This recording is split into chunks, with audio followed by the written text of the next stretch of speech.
అందరికీ శనార్థి నమస్తే. అయితే చాలా మంది మల్లనదేవుని కాళ్ళ కింద ఉన్న ముగ్గురు రాక్షసుల పేర్లు నువ్వు చెప్పలేదు, ఏదో సోది చెప్పినావు అని పర్సనల్ మెసేజెస్ చేస్తారు. కొంతమంది కామెంట్లు కూడా చేస్తారు, ఏవేవో పేర్లు చెప్తారు ఆ రాక్షసులవి. నేను ఒక సాత్వికమైన పద్ధతి లోపల అందరికి అర్థం కావాలని సింపుల్గా చెప్పిన. అయితే మీరు చెప్పిన పేర్లన్నీ తప్పు, నేను చెప్తా ఈనండి. విద్యున్మాలి, కమలాక్షుడు, తారకాక్షుడు, వీళ్ళు ముగ్గురు బ్రహ్మ వరం చేత బంగారు, వెండి, ఇనుము నగరాలను నిర్మించుకొని ఉన్నారు. వాళ్ళు దేవతల మీదకి యుద్ధానికి పోతారు.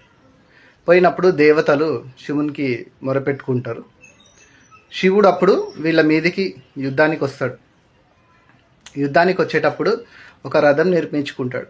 రథం కావాలి కదా ఆయనకి. అప్పుడు దేవతలు ఒక రథాన్ని నిర్మిస్తారు.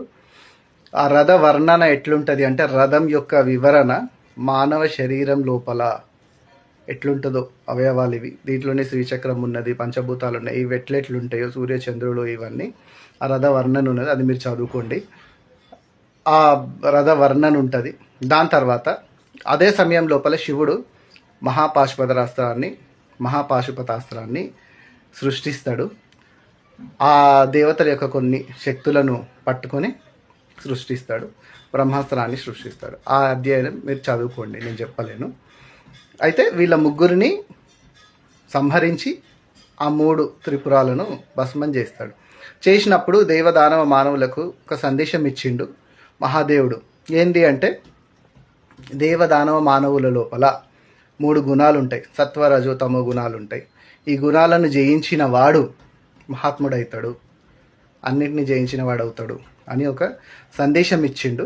ఆ ముగ్గురు రాక్షసులు కూడా ఆ 3 గుణాలకి ప్రతీకలు.